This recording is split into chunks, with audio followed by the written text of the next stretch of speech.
أعمالنا ومن يهد الله فلا مضل له ومن يضلل فلا هادي له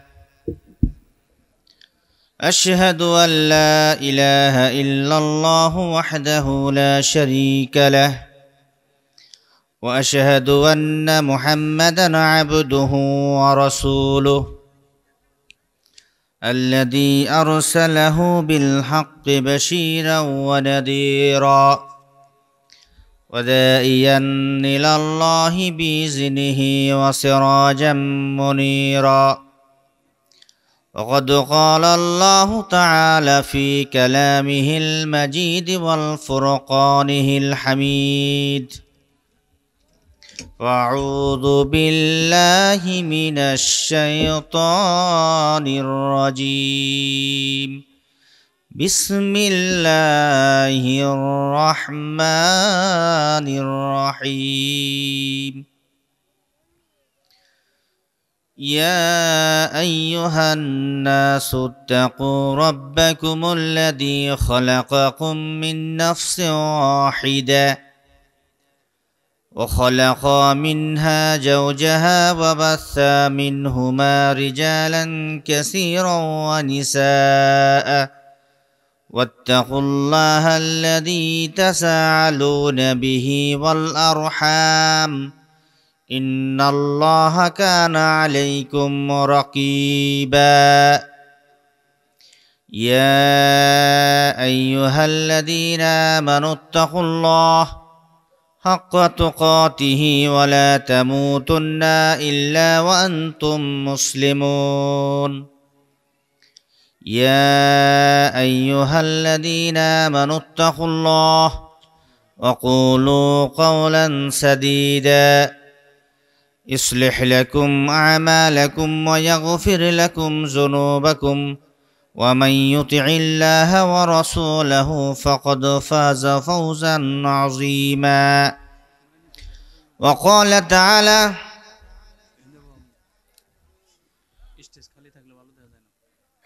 وإذ قال لقمان لابنه وهو يعيذه يا بني لا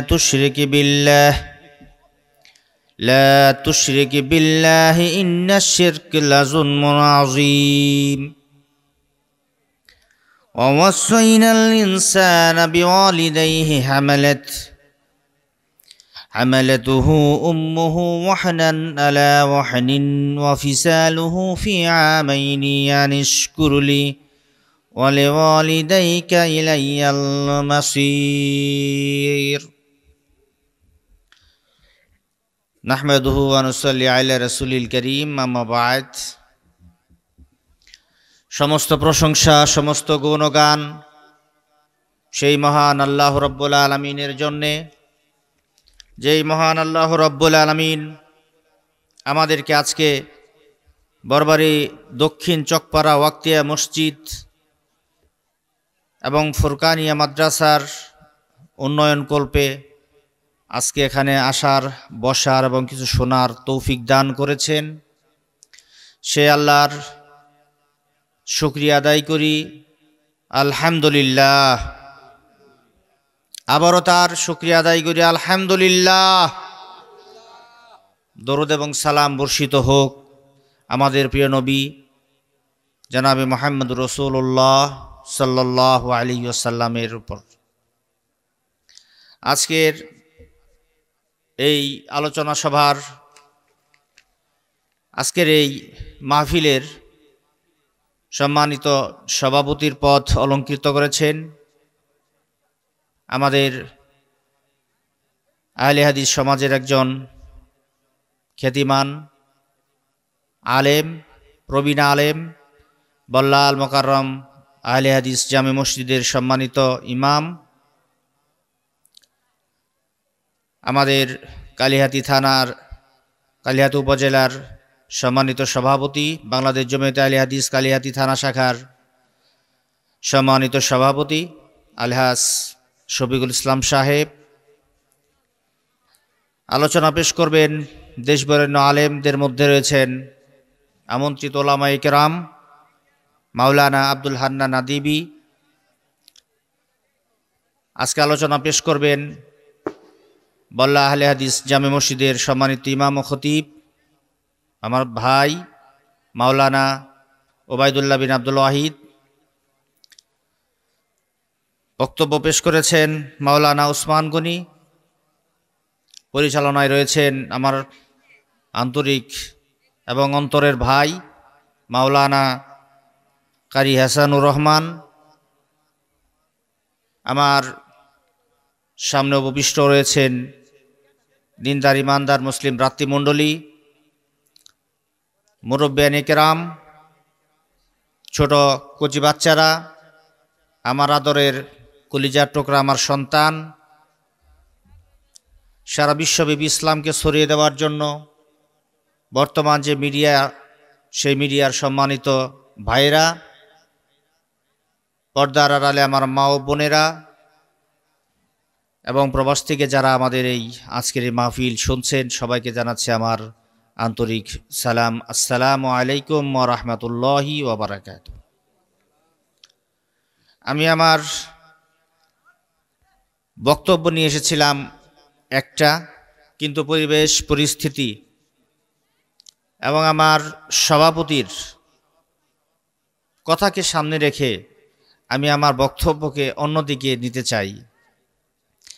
এজন্য মহাগ্রন্থ আল কোরআনের সূরা লোকমানের দুটি আয়াত আমি আপনাদের সামনে তেলাওয়াত করেছি। এই আয়াতকে সামনে রেখে এর কিছু আশেপাশের কিছু হাদিস আপনাদের সামনে পেশ করব ইনশাআল্লাহ। অল্প সময়ের মধ্যে আমি আপনাদের সামনে আমার বক্তব্য উপস্থাপন করব। আল্লাহ যেন তৌফিক দান করুন, বলুন আমিন। প্রিয় উপস্থিতি, আজকে আমরা যে আলোচনা করব তার মূল হচ্ছে পিতা তার পুত্রকে আদেশ করছেন, ইয়া বুনাইয়া, হে আমার আদরের সন্তান, তুমি সব করো কিন্তু আল্লাহর সাথে কোনো কিছুকে শরিক করো না। নিশ্চয়ই শরিক হচ্ছে, শিরক হচ্ছে মারাত্মক অপরাধ। 2 নম্বর আয়াতের অর্থ হচ্ছে যে আমি মানুষদেরকে নির্দেশ দিয়েছি তারা যেন তাদের পিতামাতার সাথে ভালো ব্যবহার করে, কারণ তার মা তাকে কষ্টের পর কষ্ট, ক্লান্তির পর ক্লান্তি, শ্লান্তির পর শ্লান্তি, অবসাদের পর অবসাদ করে তোমার মা তোমাকে পৃথিবীতে এনেছেন। সেই মায়ের সাথে তুমি কি করো? ভালো ব্যবহার করো, উত্তম ব্যবহার করো, এই নির্দেশ দেওয়া হয়েছে। মা হচ্ছে পৃথিবীর মধ্যে সবচাইতে আপনজন। সবচাইতে আপনজন কে বলেন? আজকে আলোচনা করব আমার মা বোনদের সম্পর্কেই। আল্লাহ রাব্বুল আলামিন এমন একজন ব্যক্তিকে পৃথিবীতে পাঠালেন, যে ব্যক্তিকে পাঠানোর মাধ্যমে আলোকিত করলেন যে কিভাবে আল্লাহকে চেনানো যায়। সন্তানকে চিনাচ্ছেন আল্লাহকে, যে আমার বৎস, তুমি আল্লাহর সাথে তুমি শরীক স্থাপন করবে না। এটা এই জন্য বললেন, ছোট বাচ্চাগুলো আমরা তাদেরকে কিছু শিক্ষা দেই, এলম শিক্ষা দেই, জ্ঞান শিক্ষা দেই, সাধারণ জ্ঞান শিক্ষা দেই, যাতে করে তারা পরবর্তীতে সেগুলোকে কাজে লাগাতে পারে।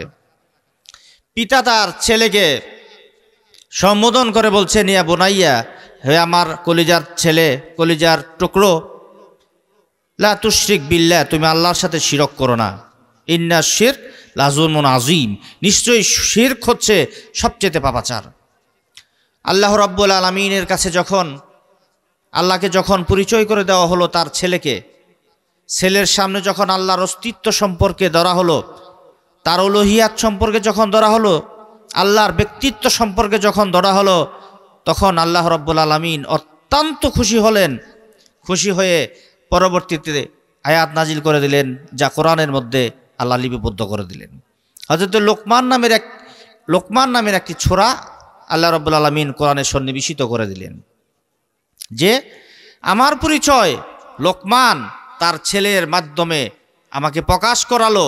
ছেলেকে দিয়ে আমি রব, আমার একচ্ছত্র অধিপতি আমি আমার গুণগান তার ছেলের মাধ্যমে পৃথিবীবাসীদের জন্য করালেন। এখন আমার উপরে দায়িত্ব হচ্ছে, কর্তব্য হচ্ছে, আমি যেহেতু বাবা তার ছেলেকে আমার সাথে পরিচয় করিয়ে দিল, এখন আমার কাজ হচ্ছে এই ছেলেকে তার পিতামাতার সাথে পরিচয় করে দেওয়া। আপনারা ক্লিয়ার বুঝতে পেরেছেন? প্রথমে পিতা তার ছেলেকে চিনালেন কাকে? সে আল্লাহ এখন আছে না নাই? নারায়ে তাকবীর। সে আল্লাহ এখন আছে না নাই? হযরত লোকমান আলাইহিস সালাম ছিলেন একজন জ্ঞানী ব্যক্তি, যিনি মানুষকে ধর্ম সম্পর্কে, তৎকালীন সময়ের শরীয়ত সম্পর্কে জ্ঞান বিজ্ঞানের কথা বলছেন, সেই সম্পর্কে মানুষকে জ্ঞান দিয়েছেন, ইসলামের কথা বলেছেন, শরীয়তের কথা বলেছেন। যখন পিতা তার ছেলেকে আল্লাহকে পরিচয় করে দিলেন, সঙ্গে সঙ্গে আল্লাহ পিতা মাতার গুরুত্ব মর্যাদা বোঝানোর জন্য আয়াত নাজিল করে দিলেন। আল্লাহ রব্বুল আলামিন পরবর্তীতে আয়াত নাজিল করলেন, ওয়াসাইনা, আমি মানুষদেরকে, ওয়াসাইনাল ইনসান, আমি মানুষদেরকে নির্দেশ দিলাম, বিওয়ালিদাইহি হামালাতহু উম্মুহু ওয়াহনান আলা ওয়াহনিন, তুমি তোমার পিতামাতার সাথে সদ্ব্যবহার করো, পিতামাতার সাথে সদ্ব্যবহার করো, কারণ তোমার মা তোমাকে অনেক কষ্ট করে পৃথিবীতে এনেছেন। মূল প্রসঙ্গে এখন আমরা চলে যাই। যখন একজন সন্তান আল্লাহ রাব্বুল আলামিন মায়ের গর্ভে ধারণ করে দেন, সেদিন থেকে যেদিন আল্লাহ রাব্বুল আলামিন মায়ের পেটে সন্তান দিয়ে দেন, সেদিন থেকে মায়ের পরিবর্তন দেখা যায়। মায়ের আচার আচরণ, মায়ের ক্লান্তি, মায়ের অবসাদ, মায়ের আরাম আয়েশ, সব কিছুর মধ্যে একটা ব্যতিক্রম পরিবেশ তৈরি হয়। মা সবসময় টেনশন ফিল করে যে আমার পেটে যে সন্তান আসলো, এই সন্তানকে সুন্দরভাবে আমাকে মানুষ করতে হবে, পেটে লালন পালন করতে হবে।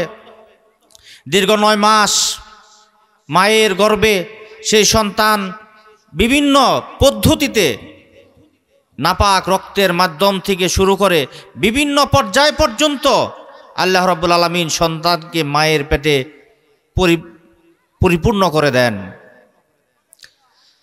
আমরা জানি যে মা যখন এই সন্তানকে দীর্ঘ সময় অতিবাহিত করেন, মায়ের অনেক কষ্ট হয়। মায়ের পেটে আমরা যখন থাকি, মায়ের পেটে যখন সন্তান থাকে, মায়ের পেটে যখন বাচ্চারা থাকে, তখন মায়ের পেটে আমরা কত লাথি মারি, গুঁতো মারি, মায়ে ব্যথা পায়, কষ্ট পায়। আল্লাহ রাসূল বললেন, সাহাবী জিজ্ঞেস করলেন, ইয়া রাসূল আল্লাহ, আমার কাছে সবচাইতে উত্তম আচরণ পাওয়ার উপযোগী কে? রাসূল বললেন, তোমার মা। কি বললেন? দীর্ঘ 9 মাস পেটে ধারণ করলেন, এর যে যন্ত্রণা, এর যে কষ্ট, শুধুমাত্র একটি মা জানেন যে এর কি কষ্ট, এর কি যন্ত্রণা। আবার সাহাবী জিজ্ঞেস করলেন, ইয়া রাসূল আল্লাহ, প্রথম তো বললেন আমার মা, এখন বলেন আমার কাছে দ্বিতীয়বার সবচাইতে সম্মানজনক, মর্যাদাজনক অধিকার কার? রাসূল বললেন, তোমার মায়ের। কারণ তোমার মা যখন তোমাকে পেট থেকে ভূমিষ্ঠ করে দেয়, 32টি নারী ছিঁড়ে যায়। সাধারণ অবস্থায় যদি কোনো মানুষ সেই ব্যথা পায়, ব্যথা পাওয়ার সঙ্গে সঙ্গে সেই মানুষ হার্ট ফেল করে মারা যাবে। কিন্তু আল্লাহ রাব্বুল আলামিন সেই মাকে কখনো জীবিত রাখেন, আবার প্রসব করার সময় সেই মা দুনিয়া থেকে বিদায় হয়ে যান। এরকম হয় না? রাসূল বললেন, তোমার মা। তার মানে প্রথমে হচ্ছে 9 মাস গর্ভে ধারণ করলেন, একটি হক। 2 নাম্বার হচ্ছে মা ভূমিষ্ঠ করলেন, দ্বিতীয় নাম্বার হক। 3 নাম্বার হচ্ছে সাহাবী আবার জিজ্ঞেস করলেন, ইয়া রাসূলুল্লাহ, আমার কাছে সবচেয়ে উত্তম মর্যাদার অধিকারী কে? রাসূল বললেন, তোমার মা। মা কয় শব্দটি কতবার ব্যবহার করলেন? 3 বার। এখন শুরু হলো 3 নাম্বার। মা যখন তার সন্তানকে এত কষ্ট করে এত যন্ত্রণা ভরে পৃথিবীতে আনলেন, 2 নাম্বার কাজ শেষ, 3 নাম্বার শুরু। সন্তান জন্ম হওয়ার পরপরই আল্লাহ রাব্বুল আলামিন সেই পেটে বাচ্চা যাওয়ার সঙ্গে সঙ্গে তার মানসিক, তার শারীরিক গঠনকে পরিবর্তন করে দেন এবং যে সন্তান পৃথিবীতে আসবে তার জন্য খাবারের ব্যবস্থা আল্লাহ পাক করে দেন। বলেন সুবহানাল্লাহ। এমন খাবার যে তার মধ্যে প্রায় 250টি ছিদ্র কণা দিয়ে মায়ের স্তন থেকে সন্তানের জন্য দুধ আসে, যে দুধ সন্তানের জন্য সবচাইতে পারফেক্ট, সবচাইতে উত্তম, যে খাবার খেলে কখনো পায়খানা হবে না, পাতলা পায়খানা হবে না, কখনো শরীর বা ছোট বাচ্চাদের অসুখ বিসুখ হবে না। এরকম পিওর জাতীয় খাবার আল্লাহ রাব্বুল আলামিন মায়ের স্তনে আস্তে আস্তে এটা বের করতে থাকেন এবং সন্তান খেতে থাকে। রাসূল বললেন, তারপর কে? এই অধিকার পাওয়ার পরে আমার তারপর কে? রাসূল বললেন, তোমার বাবা। বাবার নাম্বার হচ্ছে 4। কত নাম্বার? 4 নাম্বার হচ্ছে পিতার। কারণ সন্তান ভূমিষ্ঠ হওয়ার পরই তাকে খাবার দাবারের ব্যবস্থা করতে হবে, তার জন্য চিকিৎসা ব্যবস্থা করতে হবে, পড়াশোনার ব্যবস্থা করতে হবে, ইত্যাদি ইত্যাদি বিভিন্ন খরচের জন্য পিতাকে সাপোর্ট আমরা করে থাকি। পিতা আমাদেরকে সাপোর্ট করে থাকে, যার কারণে পিতার হক আছে, কিন্তু আমাদের খাবার দাবারের যে আয়োজন সেটা করে থাকেন পিতা। সুতরাং এই জগৎ জীবনে, আমাদের এই জীবনে পিতা এবং মাতার ভূমিকা অত্যন্ত গুরুত্বপূর্ণ। এই হচ্ছে 1। 2 নাম্বার হচ্ছে, আমাদের পিতামাতা যখন আমাদেরকে ভূমিষ্ঠ করার পর পিতামাতার কিছু অধিকার আছে। পিতামাতার অধিকার আছে না নাই? আছে। পিতামাতার অধিকার হচ্ছে, আমরা যখন এই ধরাধামে আসব, প্রথম কাজ হচ্ছে আমাদের কানে কি দিতে হবে? বলেন, আজান দিতে হবে। কারণ আজানের ধ্বনির মাধ্যমে আপনাকে দেওয়া আপনি মুসলমান হচ্ছেন। কারণ রাসূল বললেন, স্বভাবজাত চরিত্রের উপরে মানুষ হিন্দু হয়, মুসলমান হয়, খ্রিস্টান হয়, ইহুদি হয়, যে যা ধর্মে পালন করে। আজান দেওয়ার মাধ্যমে আমরা কি হলাম? মুসলমান। আমাদের জীবন শুরু হলো, আমাদের জীবনের শুরু হলো। অর্থাৎ আমরা মায়ের পেটে দীর্ঘ সময় 9 মাস আমরা আমাদের মায়ের পেটে ছিলাম, আমরা জন্ম নিলাম, নেওয়ার পরেই আমাদের কানে ইসলামের বার্তা দেওয়া হলো। কবি না কাজী নজরুল ইসলাম গান নাই? আজান কবিতা, মসজিদের ওই পানে আমায় কবর দিও ভাই, সকাল সন্ধে যেন আমি মুয়াজ্জিনের আজান শুনতে পাই। কবি নজরুলের কথা কি আল্লাহ পাক কবুল করেছিলেন?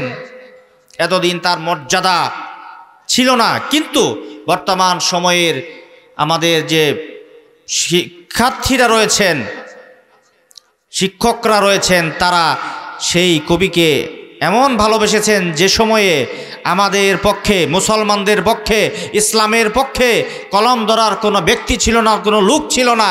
সেই সময়ে আমাদের পক্ষে, ইসলামের পক্ষে, কোরআনের পক্ষে কাজী নজরুল ইসলাম কবিতা লিখেছেন। বলেন সুবহানাল্লাহ। মায়ের পেট থেকে আমাদের জন্মগ্রহণ করার সঙ্গে সঙ্গেই মায়ের দায়িত্ব হচ্ছে, পিতার দায়িত্ব হচ্ছে আমার কানে ইসলামের ধ্বনি দিয়ে আমার জীবনকে শুরু করা। তারপর 7 দিনের দিন আমাদের জন্য যেটা আকিকা করা, যেটা আমাদের বিভিন্ন ধরনের বালা মুসিবত থেকে আমাদেরকে মুক্তি দেয়। সেজন্য আমাদের জন্য কি করতে হবে? আকিকার ব্যবস্থা করে দেওয়া হয়েছে। তারপর আকিকা করার সঙ্গে সঙ্গে আমাদের জন্য একটা সুন্দর নাম রাখা সুন্নাহ। কারণ সুন্দর নাম যদি না হয়, আপনাকে কি বলে মানুষ ডাকবে? এখন আমাদের মুসলমানদের নাম হচ্ছে আব্দুল্লাহ। আমরা কার বান্দা? আমরা কার? আব্দুল্লাহ। আব্দুল শব্দের অর্থ হচ্ছে বান্দা, আল্লাহ হচ্ছে রব। আমরা কার বান্দা? আমরা হচ্ছে সেই রবের বান্দা। আব্দুর রহমান, এই সমস্ত নাম হচ্ছে মুসলমানদের নাম। কিন্তু মুসলমানদের নামের মধ্যেও আবার এখন কাটছাট করা হচ্ছে।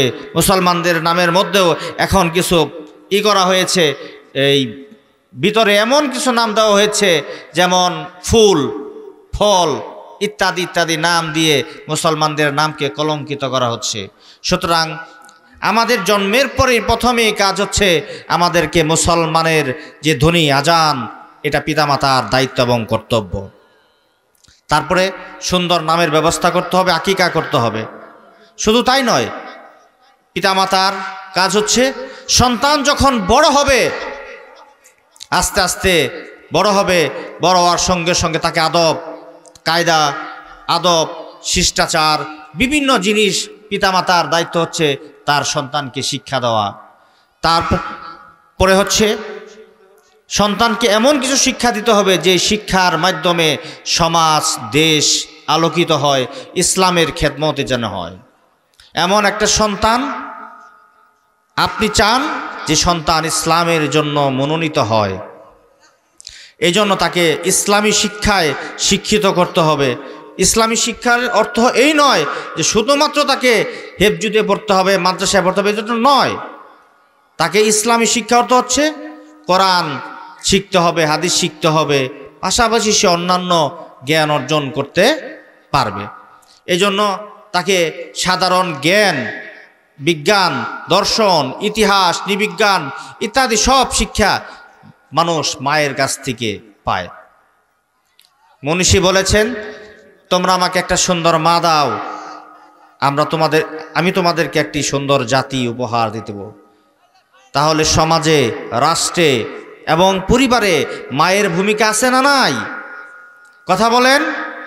মায়ের ভূমিকা অত্যন্ত, কারণ মায়ের কাছ থেকেই আমরা আমাদের প্রাথমিক শিক্ষা শুরু করি। সেই মায়ের জন্য আমাদের দরদ থাকতে হবে কিনা বলেন? সেই মায়ের জন্য আমাদের ভালোবাসা থাকতে হবে। এখন পাঠ হচ্ছে, এজন্য পিতামাতার কাজ হচ্ছে সন্তানকে সুন্দর মানুষ গড়ে তুলতে হবে। মানুষ তো পৃথিবীতে অসংখ্য আছে না? কিন্তু এর মধ্যে যদি আমরা ভালো মানুষ তৈরি করতে চাই, তাহলে ভালো শিক্ষা তার মধ্যে দিতে হবে। কারণ সামাজিক শিক্ষা রয়েছে, মানবিক শিক্ষা রয়েছে। যদি আদর্শিক শিক্ষা আমরা সন্তানদেরকে না দিতে পারি, তাহলে সেই সন্তান কখনো পিতামাতার খেদমত করতে পারবে না। এই জন্য শুরু থেকেই পিতামাতার প্রতি আমাদের সদাচরণ করতে হবে। আমাদের দায়িত্ব নয়, এগুলো তো বললাম শুধু মায়ের কর্তব্য, পিতার কর্তব্য। এখন আমাদের কর্তব্য আছে না? পিতামাতার কর্তব্য হচ্ছে যে সন্তান যখন বড় হবে তাকে বিবাহ শাদী দিতে হবে। বিবাহ শাদী দিতে হবে, এটা কার দায়িত্ব? পিতামাতার দায়িত্ব। ওই সময়ে যদি ছেলে মেয়ে কোনো পাপ করে, ওই পাপ পিতামাতার কাছেও চলে যায়। তারপর কোনো মেয়ে যদি বিবাহ হয়, বিবাহ হওয়ার পরে যদি সেটাকে ডিভোর্স হয়, আবার যদি বাবার বাড়িতে সেই মেয়েটি প্রত্যাবর্তন করে ফিরে আসে কোনো কারণে স্বামীর কাছ থেকে, তাহলে সেটাকে সাদরে গ্রহণ করতে হবে এবং সেই মেয়েকে কখনো দুঃখ দেওয়া যাবে না, কষ্ট দেওয়া যাবে না, মনোমালিন্য করা যাবে না। কারণ সেই মেয়ের ইসলাম আপনাকে এই টুকুন করে গড়ে তুলেছে যে মেয়ে যদি তালাক প্রাপ্ত হয় তাকে সাদরে গ্রহণ করতে হবে এবং তার ভরণ পোষণের দায়িত্ব আপনাকে গ্রহণ করতে হবে। এখন আমরা চাই, পিতামাতার দায়িত্ব শেষ হয়ে গেল, এখন আসলো সন্তানদের কর্তব্য। আল্লাহ বলেন, ওয়াকাদা রাব্বুকা আল্লা তা'বুদু ইল্লা ইয়াহু ওয়া বিল ওয়ালিদাইনি ইহসান। আমি তোমাদেরকে নির্দেশ দিলাম তোমরা পিতামাতার সাথে সদ্ব্যবহার করো, সদাচরণ করো। পিতামাতার সদাচরণ করো, পিতামাতার সাথে সদ্ব্যবহার করো। তোমরা পিতামাতার সাথে এমন ব্যবহার করো না যে মা শব্দটা ব্যবহার করে। রাসূল বললেন, তোমার নাসিকা দোলাই মলিন হোক, তোমার নাসিকা দোলাই মলিন হোক, তোমার নাসিকা দোলাই মলিন হোক। যদি কোনো ব্যক্তি তার পিতাকে অথবা মাতাকে অথবা দুইজনকেই বৃদ্ধ অবস্থায় পেল কিন্তু জান্নাতে যেতে পারল না, ওই ব্যক্তির নাসিকা দোলাই মলিন হোক। কারণ পিতামাতা হচ্ছে সন্তানদের জন্য, এই যে সন্তান হওয়ার পিছনে যাদের অবদান তারা হচ্ছে পিতা এবং মাতা। এই জন্য পিতামাতার সাথে সবসময় সদাচরণ করতে হবে, নম্র ভাষায় কথা বলতে হবে, তার স্বর, তার চক্ষু, তার ইমেজ, তার মেজাজ কখনো খারাপ করা যাবে না। হযরত আবু হুরায়রা রাদিয়াল্লাহু তাআলা রাসূলের দরবার থেকে গিয়েছেন, ফিরতে দেরি হয়েছে, মা তাকে আঘাত করেছে, মেরেছে। আবার পরের দিন গিয়েছেন, ইয়া রাসূলুল্লাহ, আমার মা আমাকে মেরেছে। রাসূল বললেন, আবু হুরায়রা, তুমি কি তোমার মায়ের নামে আমার কাছে বিচার দিতে এসেছো? বলল, না, আমি আমার মায়ের নামে বিচার দিতে আসিনি, আমার মাকে ইসলাম গ্রহণ করবে, ইসলামের দাওয়াত দেওয়ার জন্য আপনার কাছে এসেছে, আপনি দোয়া করেন আমার মা যেন ইসলাম কবুল করে। তার মা ইসলাম গ্রহণ করেছেন। তাহলে শিক্ষকদের সাথে ছাত্রদের যে রিলেশন, শিক্ষকদের সাথে ছাত্রদের যে একটা সম্পর্ক, এটা যদি ভালো থাকে তাহলে ছাত্র এবং শিক্ষক কখনো খারাপ কাজ করতে পারে না। শিক্ষক ছাত্রকে নাম্বার কম দিতে পারে না, ছাত্র তার শিক্ষককে অপমান অপদস্থ করতে পারে না। তেমনি পিতামাতার সত্যি যদি সন্তানদের সম্পর্ক গুড রিলেশন হয়, ভালো সম্পর্ক হয়, তাহলে ওই পিতামাতার কাছ থেকে সন্তান সবসময় ভালো কিছু পাবে। আমার আজকের এই মাহফিলের সম্মানিত সভাপতি সাহেব বললেন যে পিতামাতার বাদ দেওয়া হয় না, বাস্তব বাদ দেওয়া হয় না। এই জন্য, কারণ আমরা যদি লক্ষ্য করি, ডেকি তো চিনেন, আমরা ডেকি চিনি না? ডেকি যত উপরে যায় নিচেই তার ঠেলাটা পড়ে, ঠিক কিনা? এখন সন্তান পিতামাতাকে ভাত দেয় না, দেখতে হবে পিতামাতা তার বাবা মাকে বাদ দিয়েছে কিনা, ঠিক না? এটা আমাদের লক্ষ্য করা উচিত না? এই জন্য আমাদের সর্বপ্রথম যে দায়িত্ব হচ্ছে, আমাদের পরিবার থেকে শুরু করতে হবে, পারিবারিক জীবন থেকে শুরু করতে হবে, ইসলাম থেকে শুরু করতে হবে, যাতে করে আমরা আমাদের পিতামাতাকে তাদের ন্যায্য সম্মানটুকু যেন আমরা তাকে দিতে পারি। পিতামাতার সাথে সবসময় বন্ধুসুলভ আচরণ করতে হবে। যে কোনো পরামর্শের জন্য পিতামাতার সাহায্য সহযোগিতা নিতে হবে, এটা হচ্ছে সন্তানদের অধিকার। পিতামাতা যখন মৃত্যুবরণ করবে, মৃত্যুবরণ করার আগ পর্যন্ত তাদের সেবা যত্ন আমাদের করতেই হবে। পিতামাতা যখন মৃত্যুবরণ করবে, তখন আমাদের কিছু অধিকার রয়েছে, অধিকার নাই। এক নাম্বার হচ্ছে তাদের দাফন কাফনের ব্যবস্থা করতে হবে।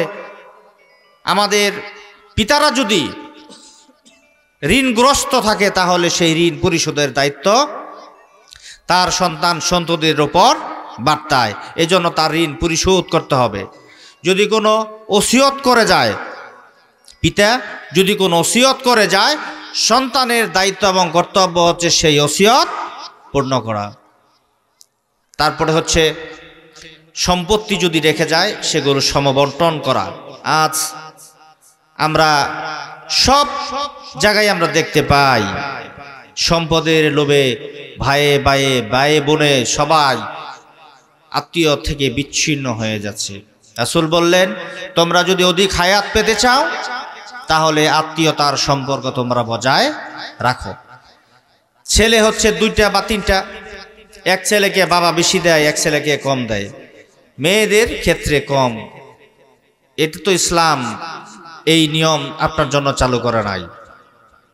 যে সময় নারীদের কোনো মর্যাদা ছিল না, যে সময় নারীদের কোনো সম্মান ছিল না, সেই সময় ইসলাম নারীদেরকে তার পূর্ণ মর্যাদা দিয়ে তাকে এই সমাজে সমাসীন করেছে। পিতার সম্পত্তিতে সন্তান ভাগ পাবে, ছেলে পাবে যতটুক, তার অর্ধেক পাবে মেয়ে। এখন ছেলেকে দেওয়া হয়, মেয়েকে দেওয়া হয় না, ওই পরিবার কি ইসলামিক পরিবার হতে পারে? এই জন্য তো সমাজে আমাদের কোনো সুখ এবং শান্তি নেই। বিবাহ করতে গেলে মেয়ের বাবা আবদার করে বসে, কাবিন দিতে হবে 20 লক্ষ টাকা, 1টি টাকা কম হলেও আমার মেয়ে আপনার কাছে বিবাহ দিব না। সমাজে সুখ চান, প্রথম তো শুরু করেছে প্রথমেই শুরু করেছে খারাপ মননশীল মানসিকতা দিয়ে, অমননশীল মানসিকতা দিয়ে শুরু করেছে বিবাহের শুরুটাই। এখন ছেলে যদি বলে যে না আমার এটা হবে না, এটা আমি পারবো না, আমাকে কমাই দিতে হবে, যতটুকু আমার সামর্থ্য আছে ততটুকু পরিমাণ আমি দিব, সেই দিয়ে আমি আপনার মেয়েকে নিয়ে যাব, এটা হয় সমাজে? প্রথম থেকেই শুরু হয় অবৈধ বিচরণ, যার কারণে আজ ছেলে পিতার কথা শুনে না, মেয়ের পিতার কথা শুনে না, শিক্ষকদের কথা শুনে না, অভিভাবকদের কথা শুনে না। আজকে যে পরিস্থিতির সৃষ্টি হচ্ছে, এই পরিস্থিতির জন্য দায়ী আমরা নিজেরাই। কারণ আমরা যদি আমাদের সন্তানদেরকে সঠিকভাবে পরিচালিত করতে পারি, তাহলেই আমরা আমাদের জীবনকে সুন্দর এবং সাবলীল করতে পারব। আবার আমার মেয়ে আমি বিবাহ দিয়েছি একটা ফ্যামিলিতে, সেই ফ্যামিলিতে যাওয়ার পর আমার মেয়ের সাথে খারাপ ব্যবহার করার কারণে আমি যেমন রাগান্বিত হই, আমিও তো একজন মানুষের মেয়ে এনেছি, আমি যদি তার সাথে খারাপ ব্যবহার করি এটা মোটেও উচিত নয়। আজ শাশুড়ির সাথে পুত্রবধূর কোনো মিল নেই। আমার সভাপতি সাহেব বললেন সামর্থ্য থাকা সত্ত্বেও সন্তান তার পিতামাতাকে দিচ্ছে না। মোহতারাম সভাপতি সাহেব, আজ আপনি লক্ষ্য করে দেখবেন যারা হাই প্রোফাইল লোক, হাই কোয়ালিটির লোক, যারা উচ্চমানের উচ্চপদস্থ লোক, তারা পিতা মাতার যতটুকু সম্মান মর্যাদা দেয় তার চাইতে অনেক অনেক অনেক বেশি গুণে আলেম ওলামারা তার পিতামাতাকে খেদমত করে, ঠিক কি না?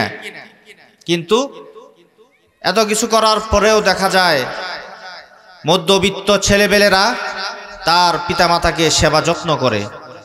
নিম্নবিত্তরা তো নিজেরাই খাইতে পারে না, সে মাকে দিবে কিভাবে? কিন্তু মধ্যবিত্তরা যখন পিতামাতাকে দেয়, আবার পিতামাতাও সেটাকে অসন্তুষ্টির ভাষায় তারা প্রকাশ করে।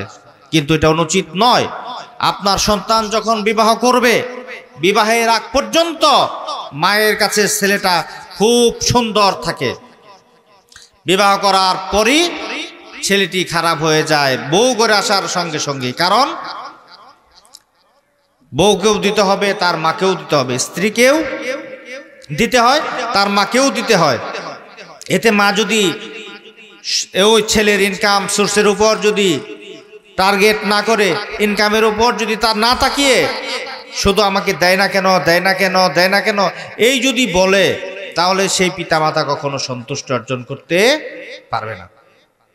এই জন্য আমাদের উচিত আমাদের পরিবার থেকে ইসলামী শিক্ষায় আমাদের সন্তানদেরকে মানুষ করে গড়ে তোলা। এই জন্য যে সন্তানরা তার পিতামাতার প্রতি ভালোবাসার প্রদর্শন করবে, সম্মান প্রদর্শন করবে, তাদের প্রতি ভালোবাসার দৃষ্টিতে তাদের তাকাবে।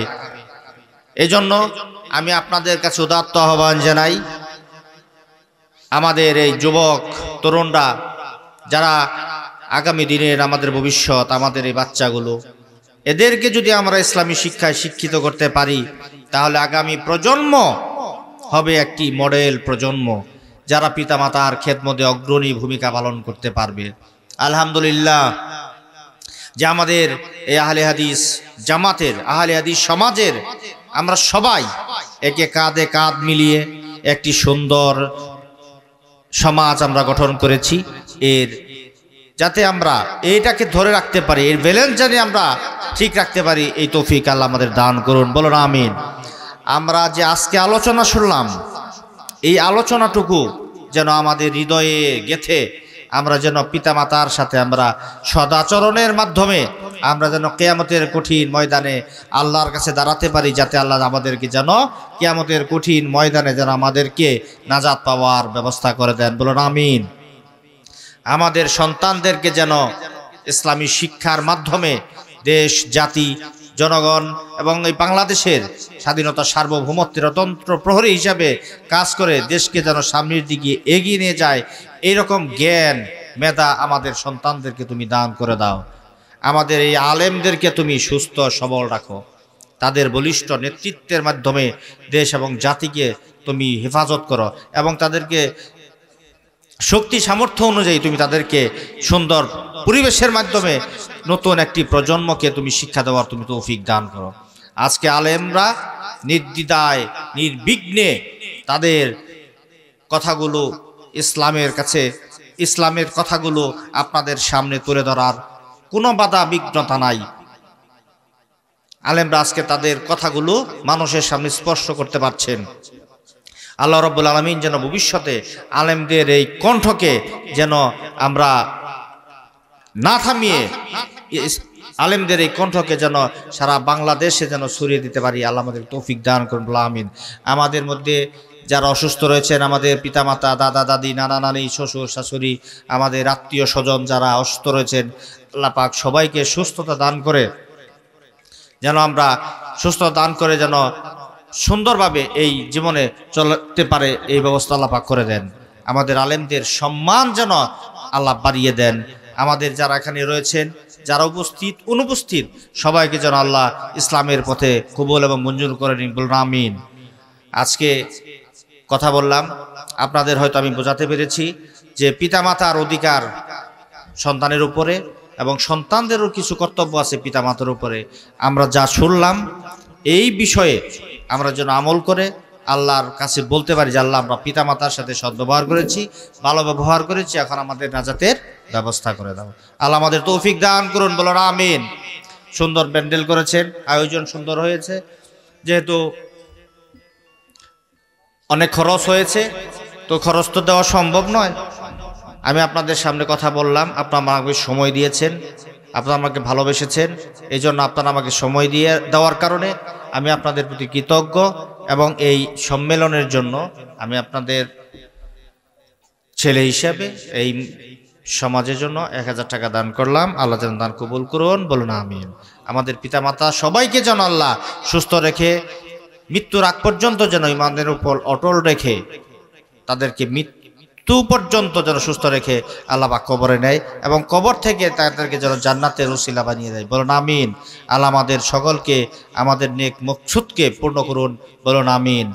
আখির দাওয়ানা আনিল হামদুলিল্লাহি রাব্বিল আলামিন। আসসালামু আলাইকুম ওয়া রাহমাতুল্লাহি তাআলা ওয়া বারাকাতুহু।